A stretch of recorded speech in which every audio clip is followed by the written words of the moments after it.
is the Vintage RPG Podcast, your source for the best in classic and contemporary RPGs. With your hosts, Hambone and Stu. Welcome to the Vintage RPG Podcast, coming at you again from the clubhouse, hidden somewhere in the swamps of New Jersey. I'm John Hambone McGuire, and with me, as always, is the founder and publisher of Unwinnable, and also Ennie-nominated writer, Stu Horvath. Yeah. It happened, dude. I guess we have to announce it. I haven't even told the Discord yet. I know you haven't, and that's why this is like so wild. Have you told Ed? Yeah, Ed knows, because I think it's hilarious that Ed is now an Ennie-nominated author too. Oh my God, it's the best. Well, dear listener, the companion zine Experience Points for Monsters, Aliens, and Holes in the Ground has been nominated for an Ennie. So please vote for it so Stu doesn't lose to a stuffed animal. I'm totally going to lose to a stuffed animal, and it's going to be great. If that's the way you take the L, I appreciate it. I like that. You lost in the Ennies? Yeah, I lost to a stuffed animal. Like this whole saga, which I will tell the story someday, but this whole saga, I deserve to, in like a fictional sense, the structure of the story, I should lose to the orange goblin that's called a kobold. I mean, granted, like I know Chris O'Neill. I love Chris O'Neill. I love that goblin. You know, yeah. So I'm torn because I would normally. It's not a kobold. It's clearly a goblin. Well, it's a kobold, but you know, because kobold ate my baby. Yeah. Like and Chris O'Neill's the best, and Chris O'Neill does such amazing work at 9th level, and just with everything Chris does. So I would have voted for the stuffed animal, but now I'm torn because I gotta vote for you. But yeah, everyone, please vote for Stu in this category for experience points, but vote for Chris O'Neill for everything else because Chris deserves everything they could possibly get because they're swell people. But yeah, so speaking of Ennies, we have Isaac here with us from Outcast Silver Raiders, also Ennie nominated 3 times and in serious categories. Yeah, your old buddy HB did not get nominated once. But you know what? That's consistent with every other year. So, hey Isaac, how's it going?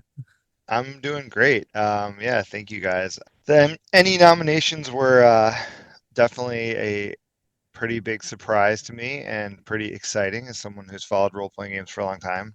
I also don't feel like I have very much a chance of winning, so I'm just sort of taking my nominations as a that's enough for me. I'm like, okay, there's like a Vampire the Masquerade thing in my category and only 1,000 copies right now of my game physically exist in the world, so I'm like, if I got every single person that has this to vote on it, I'd probably still not come close to what they've got, but I'm very, very thrilled about it. I guess, yeah, numbers aren't on your side there, but there is a certain, if you've seen the Outcast Silver Raiders box set, holy shit, it's amazing. I think it's a showstopper. Like I was really trying to not kickstart anything when that launched, and The Godfather, you pulled me right back in. I saw it, and I was just like, oh man.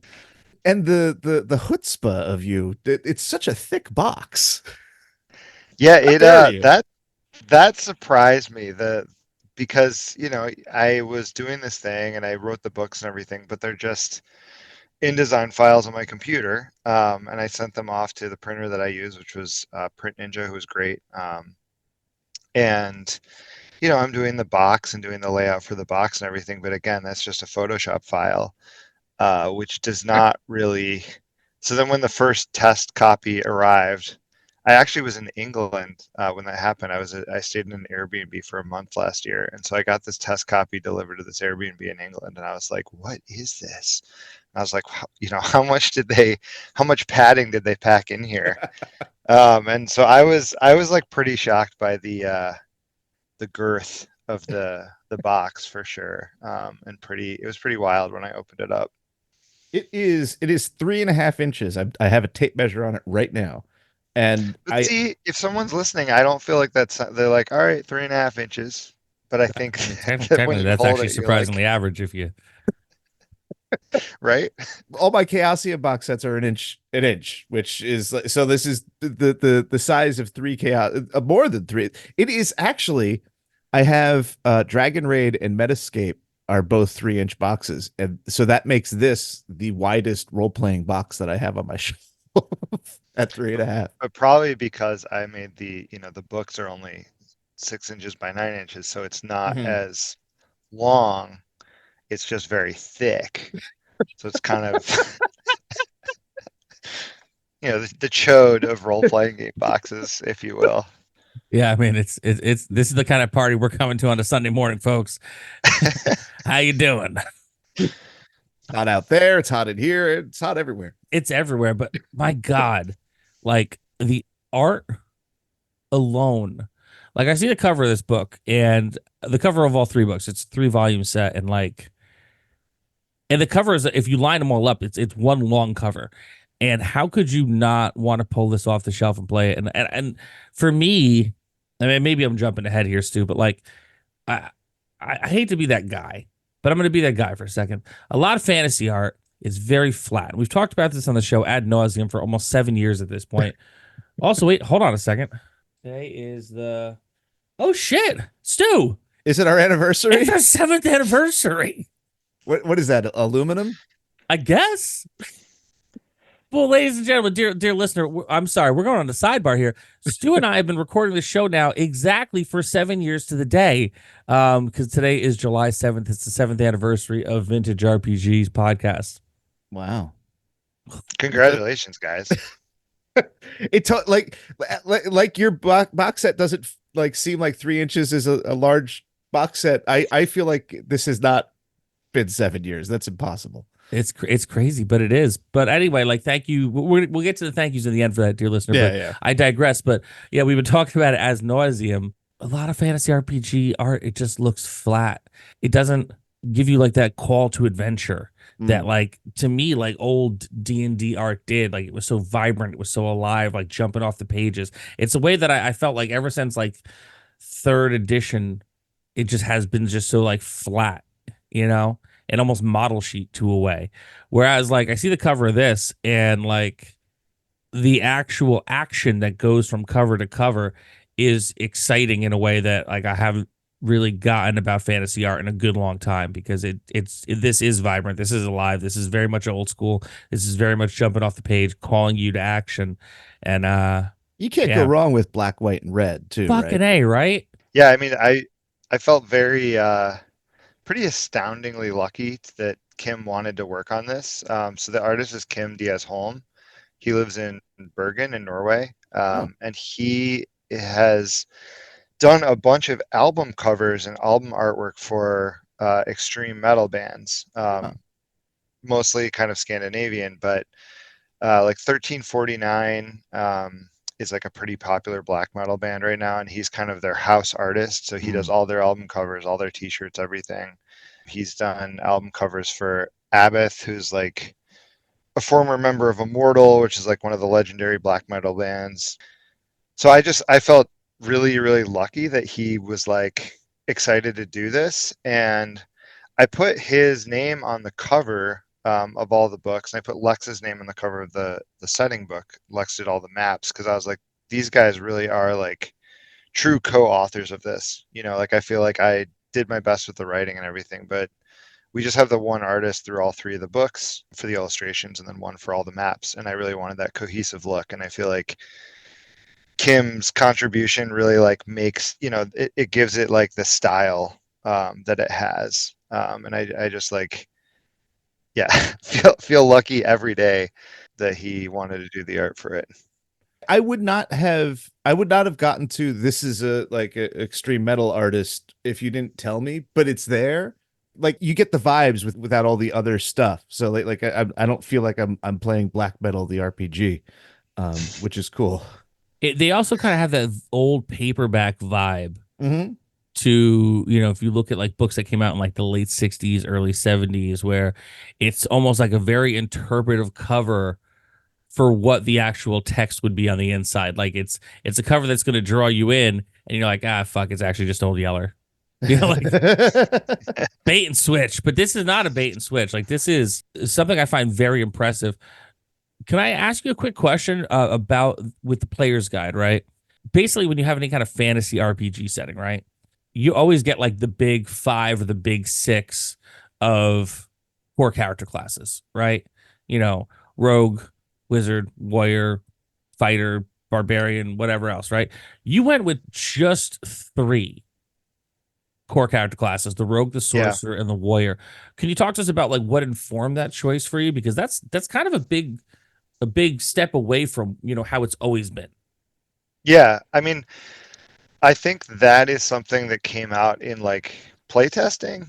And, you know, playtesting for this game was like, it was one of these things I think is probably very common where I didn't know I was going to publish this for a while, right? Like I was just playing my own campaign for a long time and like adjusting rules and things. And I kind of came down to these 3 because I was like, for lots of different mechanical reasons, I didn't want to really have like free healing the way that like a cleric Right. gives you.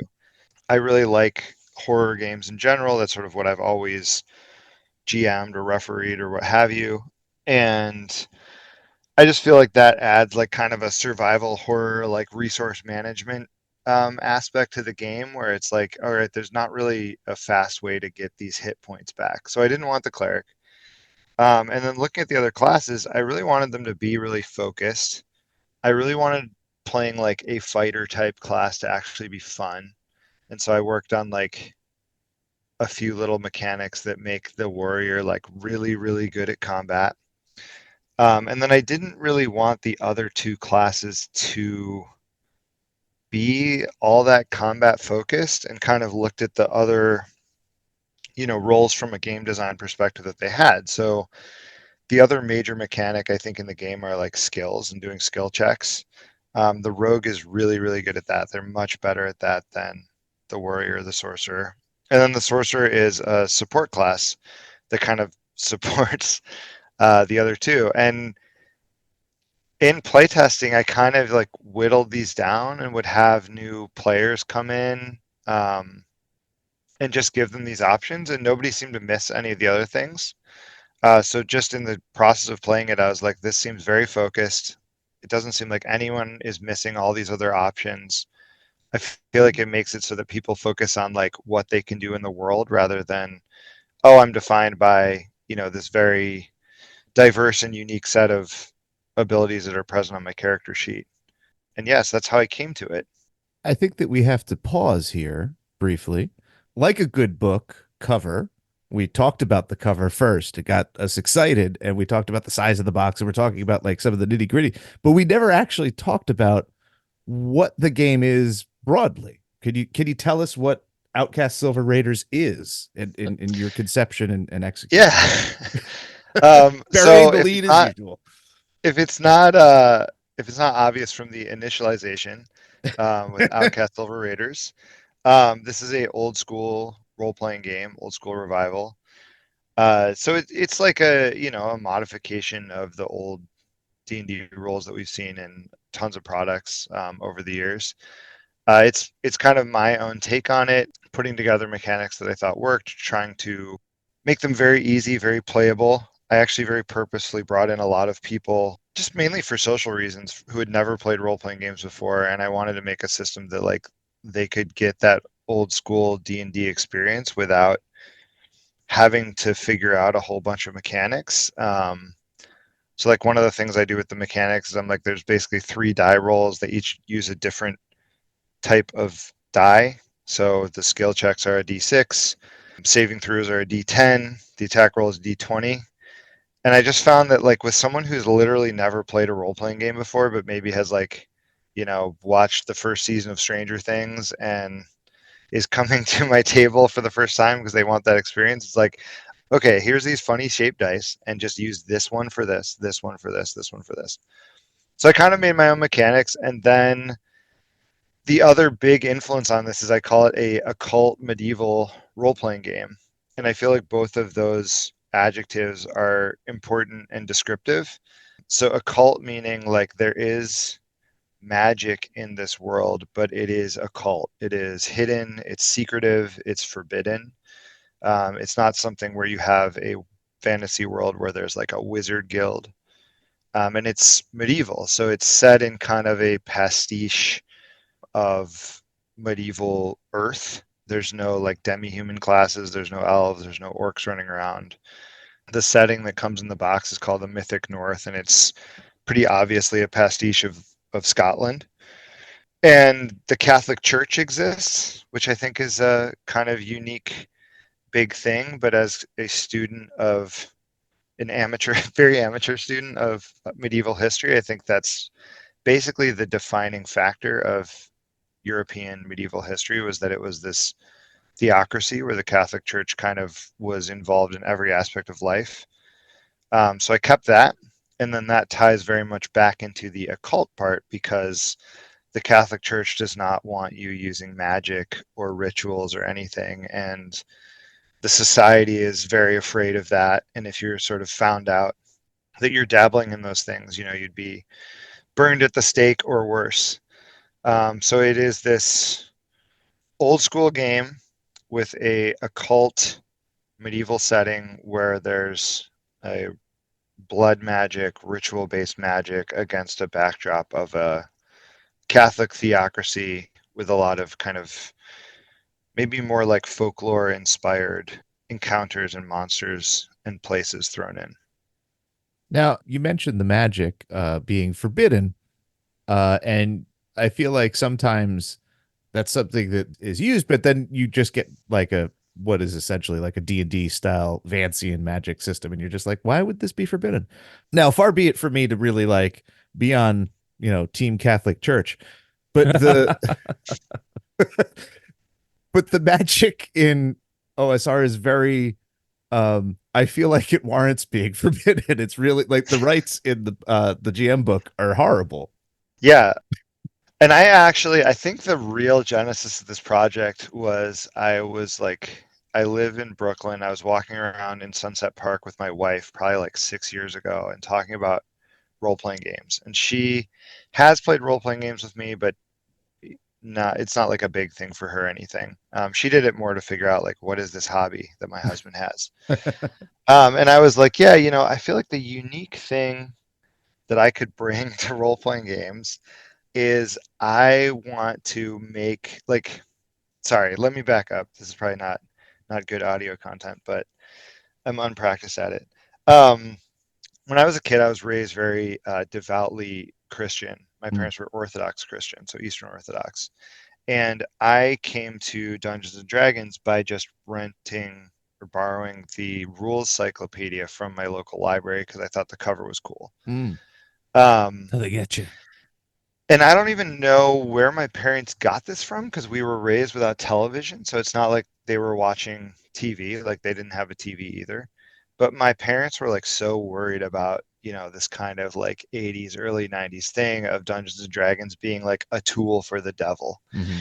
And they were like so worried about it and like took this book from me and like read through it. And I remember very clearly like my mom making me like run her through an adventure, and I chose one that was like the most like milquetoast, like calm, normal like murder mystery in an inn adventure you could ever imagine. And they did eventually let me play it, and they were actually very supportive of this whole project. But I was like, I want to, talking to my wife now, years and years later, I was like, I want to make a game that kind of leans into that. And it's just like, you know what? Here's a game that if my parents had been the game I had borrowed from the library, they would have been like, hell no, like you're not playing that. Like that is a tool for the devil. And so that was kind of where I came at this from. So I wrote all these rituals that, one of the reasons I didn't put them in the player's guide was I was like, there's a lot of ways you can use these. And for some groups, they might not want players to be using this, right? Like they might kind of look at this and be like, no, this is actually something for the bad guys in this campaign to use. And I actually have some of that in the setting book. But yeah, if you go through, like I had a lot of fun, like, looking at old, like the Solomon Grimoire translations that you can get online, and different like Wiccan books and Aleister Crowley, kind of descriptions of rituals and things. And again, sort of making a pastiche of that, but making these descriptions of like, okay, you've got to go out, you've got to get this goat that has to be worth a certain amount of money. coat its horns in silver, sacrifice the goat, drink the goat's blood, do all of this stuff. It's like very much your characters are doing an occult ritual to get this magical effect. I love it. And yeah, I understand why it's in the GM's book, but I do like the idea that sort of this, I think that it's highly implied that this magical knowledge is sought after. At least the sorcerer class is going to be interested in that. But I like the idea that you're presenting a choice between two kind of, the alternative is really no better than the theocracy, right? Yeah, it's an interesting thing that I think for all the sort of, maybe blasphemous content in the books, I tried to present it in a fairly neutral way where it's like my parents, who are still quite, devout Christians, I think saw pretty quickly where they're like, this isn't even really like that judgmental. It's sort of like just like, it's not like positioning the Catholic Church as bad really in this world. It's sort of like, well, you've got this like really powerful and corrupt theocracy, and on the other side you've got actual demons. Yeah. How do you choose between those two things? I mean, in my experience in campaigns, like players will choose the power every single time. So yeah. Yeah.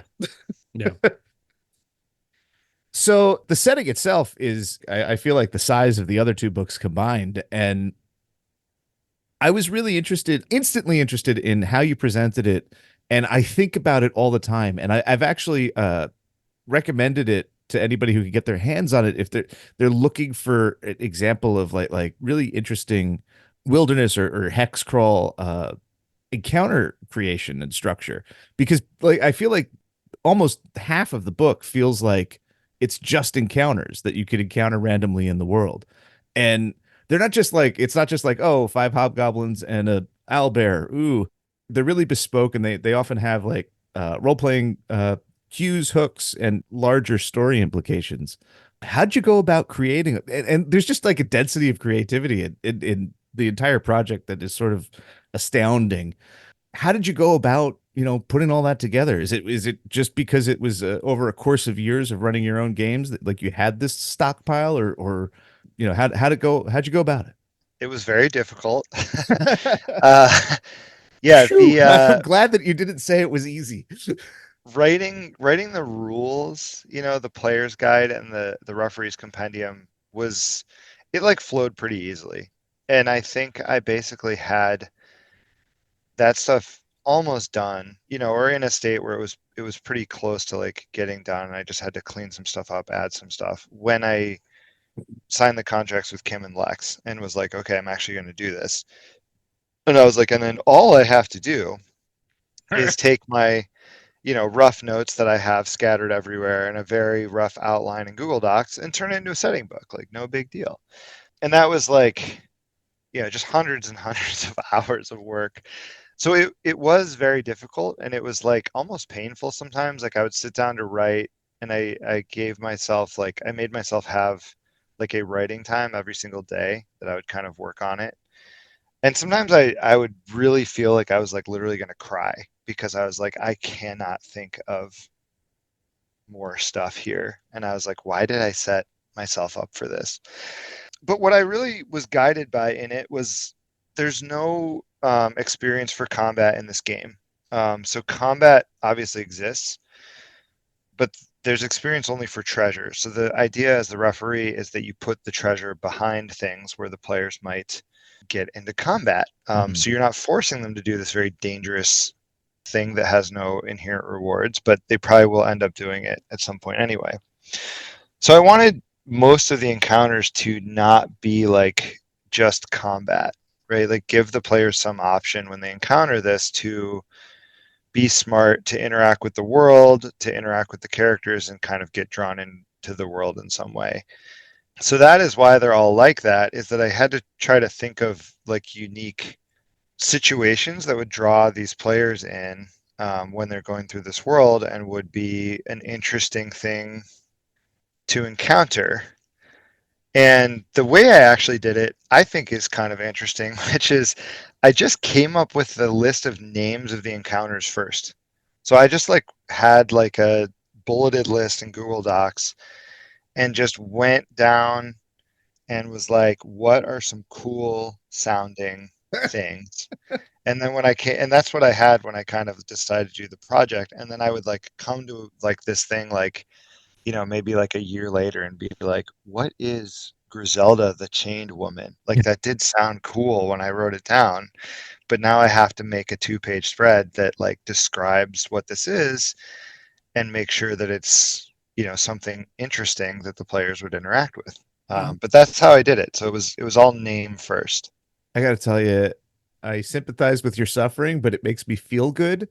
I don't want to get too much into my own thing, but I'm working on a very similar project, which is a lot of encounter and hex building, and like tables.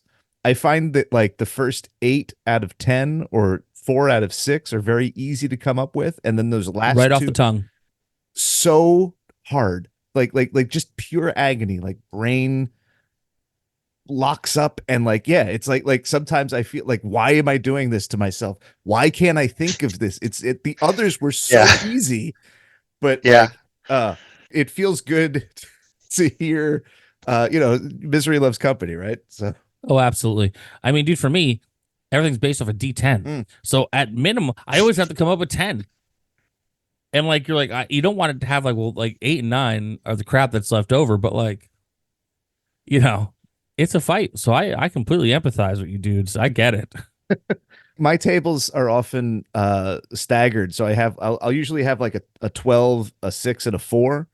But the 4 are the really interesting ones, and those are like actually those are actually usually easier to do. It's the regular normal stuff that I need 12 of, that I'm just like, why don't I just do 10? Why don't I have like 10 less hexes so I have less work to do? It's just crazy. Yeah. I mean, the normal stuff was definitely the hardest for me. Like I put like a tax collector because I'm like, well, that's a big part of like a medieval situation. But then you come up to it and you're like, what's interesting about encountering a tax collector?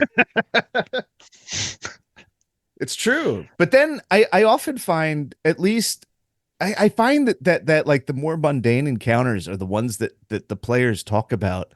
I've been messing with my Call of Cthulhu players. They ran into like they needed to find a Dutchman in Cairo, and the Dutch player character was just like, I'll ask around. But he like wasn't more specific than that. So I just gave him some random Dutch people at the hotel to talk to.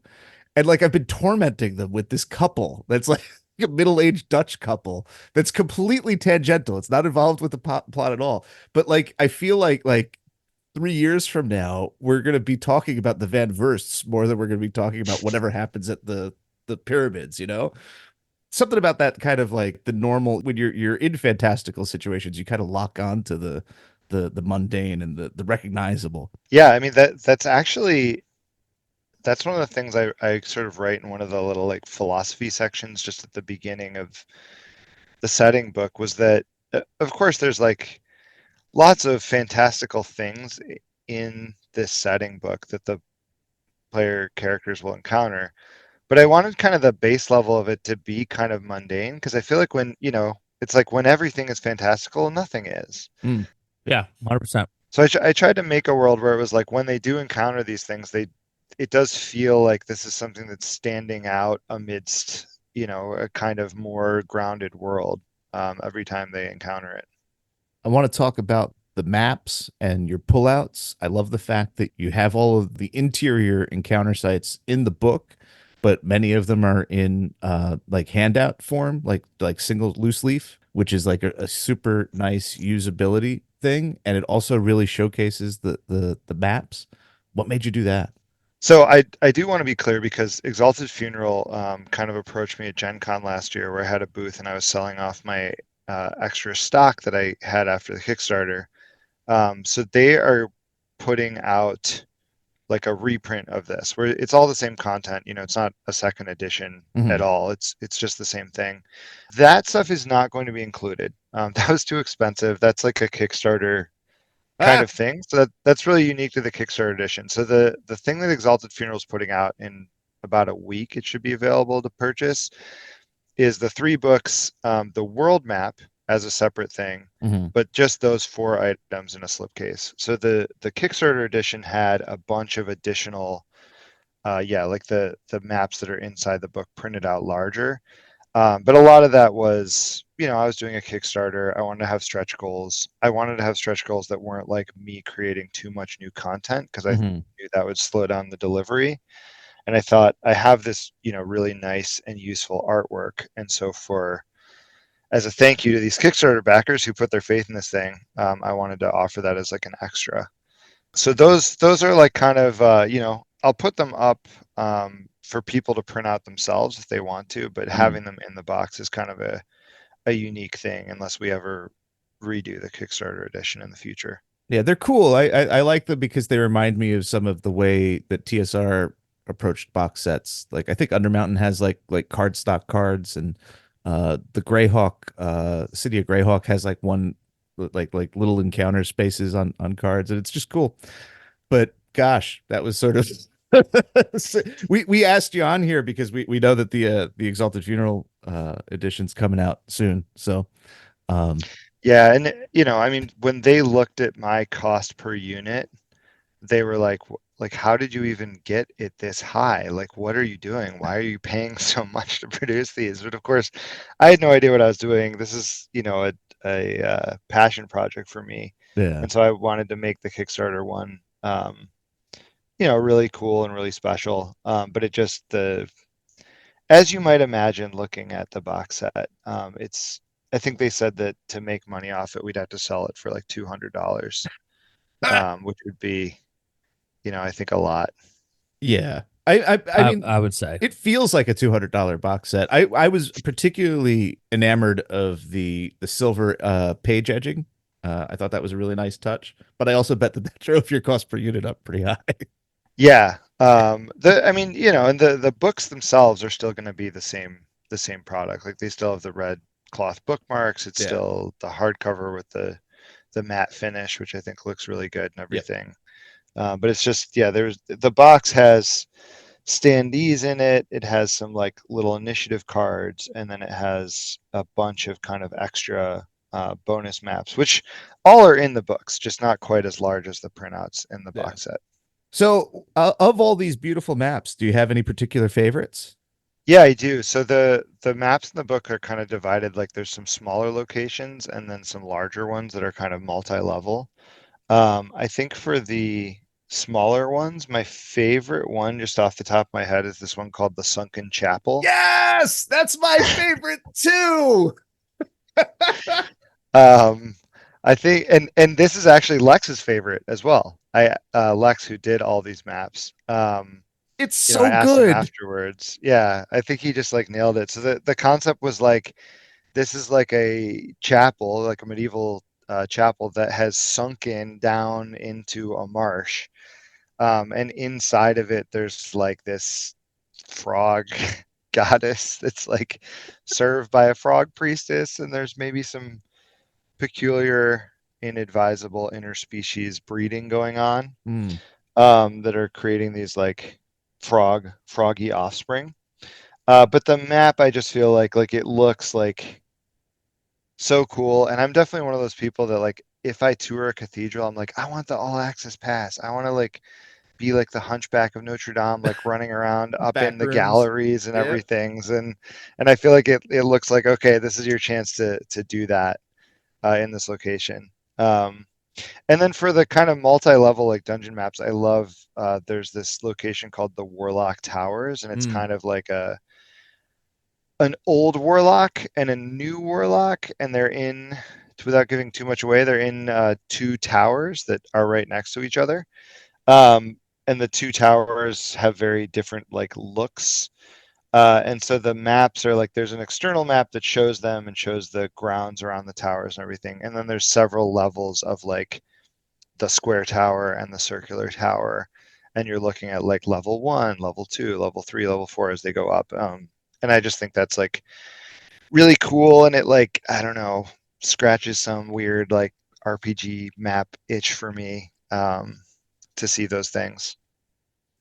The I just want to point out that there's something about the sunken chapel that the main worship space actually has like this vaguely frog-like look to it, which I think is just like beautiful. It's so good. Lex did such a good job with this. There's another place in the map that's like the lair of the Spider Kings, and if you Mhm. just look at the map, you're like, ugh, like the map itself looks like webby and gross and kind of like lots of like blobby like shapes. And then there's another like very kind of alien, like the really large kind of dungeon in the book is these like very like alien creatures have created it, and it looks like very odd and alien, like The the shapes imprisoned are moon very one. strange.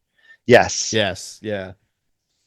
So I think he like did such a great job of like bringing that style, or like the sunken chapel looks kind of froggy. I feel like there's like a vampire's castle. It looks very like Transylvanian and vampiric. The spider thing looks like gross and spidery. I mean, it's pretty awesome. And if you want to see some of these maps, you could actually just go right now to osr-rpg.com. On the very bottom of the page, there is the first level of both wizard towers. You've got a banding prison in there. Like, you'll really, if you're not already sold, you'll be sold when you see these maps on the website. Tons of cool art on the site as well. One thing I want to mention, though, is about halfway down, so that's really important to me, is when a game is easy to run. Like, nothing makes the shades go down in my eyes than seeing like just blocks upon blocks of text that like I'm not going to be able to figure out what I need on the fly. But it'll actually show you midway through the website. The book is laid out legit so you can easily read it. And if you need to be the person who's running this game on the fly, I'm absolutely confident you'll be able to kind of open up to any page and understand what you need to do to get the job done. So that is a very, very cool thing. I'm sold. It's cool because Thank you. the art and the maps, all of that works together to create this really gritty and grimy vibe. But all of that kind of retreats when you get text on the page. The text is very usable and clear, and I appreciate that as well. My favorite story about this was and this really just sort of like warmed my heart and was like, all right, this project was worth doing. At Gen Con, there was this group of like kids. I mean, they were probably in their like early 20s, but they looked like kids to me. And I definitely saw myself in them. It was like four, kids. They're clearly like super excited to be at Gen Con. Like came up, were like a little nervous to talk to us, and they were like, "How easy is this game to run?" And I'm like, "It's super easy. The setting book is all like the referee just kind of rolls dice and rolls with what happens, and it's really designed to be like zero prep."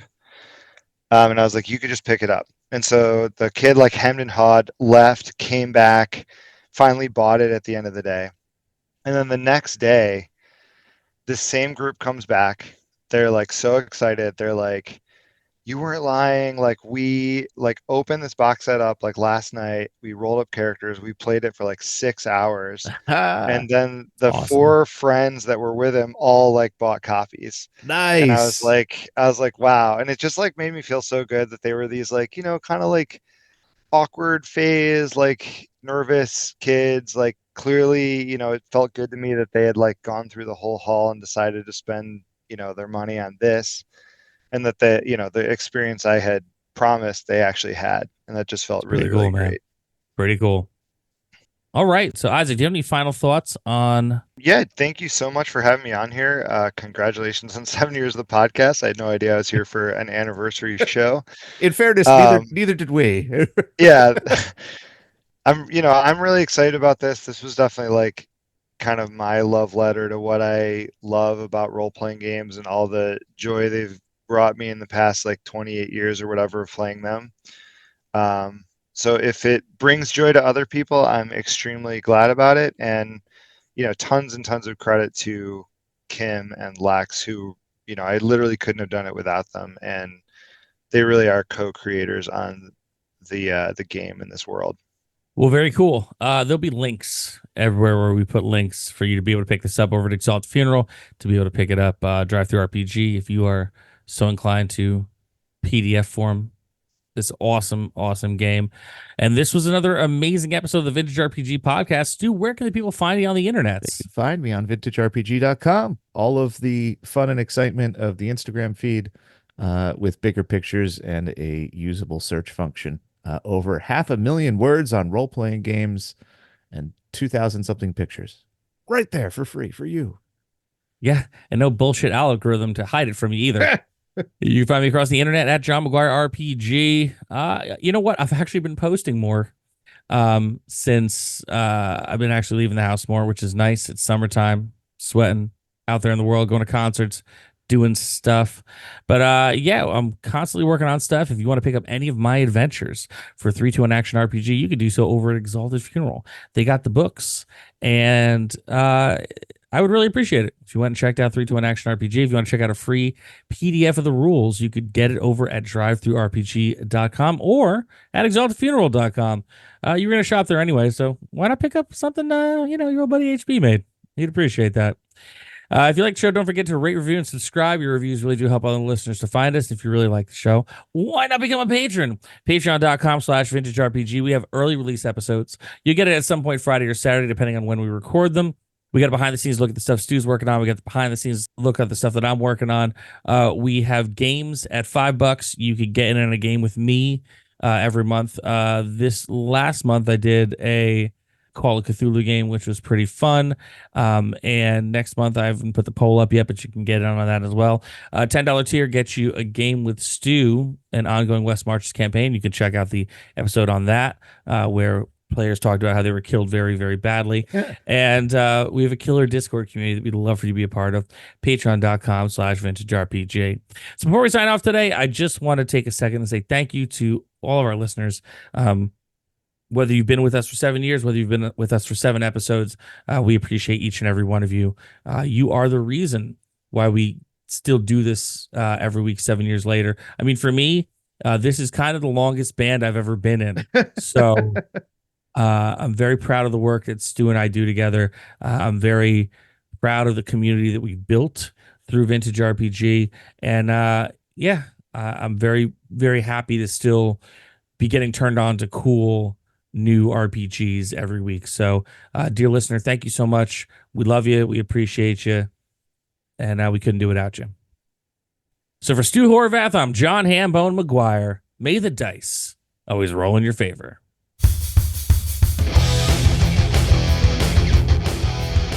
Thanks for listening. Don't forget to like, review, and subscribe to the podcast. Every review helps other listeners to find us. The Vintage RPG Podcast is a ham-fisted production. Music by Dego West. Art by Schaefer Brown. If you like the podcast, you should also consider becoming a patron at patreon.com.